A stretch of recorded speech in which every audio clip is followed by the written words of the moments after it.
మొన్న జరిగిన డిసెంబర్లో జరిగిన ఎన్నికలు సెమీఫైనల్స్ మాత్రమే. సెమీఫైనల్స్లో బీఆర్ఎస్ను చంద్రశేఖరరావును ఓడించి ఇప్పుడు ఫైనల్స్కి వచ్చినాం. ఈ ఫైనల్స్లో బీజేపీ నరేంద్ర మోడీ అమిత్ షా టీమును ఓడించి ఫైనల్స్ గెలవడం ద్వారా రాహుల్ గాంధీ గారిని దేశానికి ప్రధానమంత్రిని చేయాలి. చేవెళ్ళ పార్లమెంటు నియోజకవర్గంలో డాక్టర్ రంజిత్ రెడ్డిని మనం ఎంపీగా గెలిపించాలి. అప్పుడే మనం ఫైనల్స్ గెలిచినట్టు. ఇవాళ చంద్రశేఖరరావు బయలుదేరిండు. ఒక రెండు ముచ్చట్లు ఆయన గురించి కూడా మనం మాట్లాడుకోవాలి. ఆయన కొడుకు నిన్న మాట్లాడుతా మా కారు ఖరాబ్ అయింది, షెడ్డుకు పోయింది, మళ్ళీ వస్తుంది అంటుండు.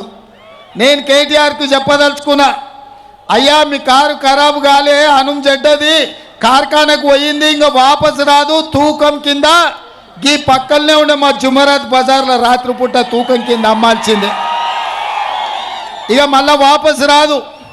కొడుకుకు తెలియనట్టుంది కానీ తండ్రికి తెలిసింది. అందుకే తండ్రి నిన్న బస్సు వేసుకొని బయలుదేరిండు.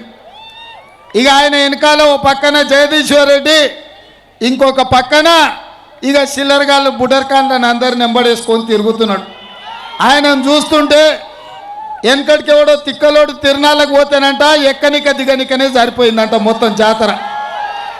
ఇవాళ చంద్రశేఖరరావు కూడా మొన్న మిర్యాలగూడ పోయిండు, సూర్యాపేట పోయిండు, భువనగిరి పోయిండు, మహబూబ్నగర్ పోయిండు, నాగర్ కర్నూలు పోయిండు.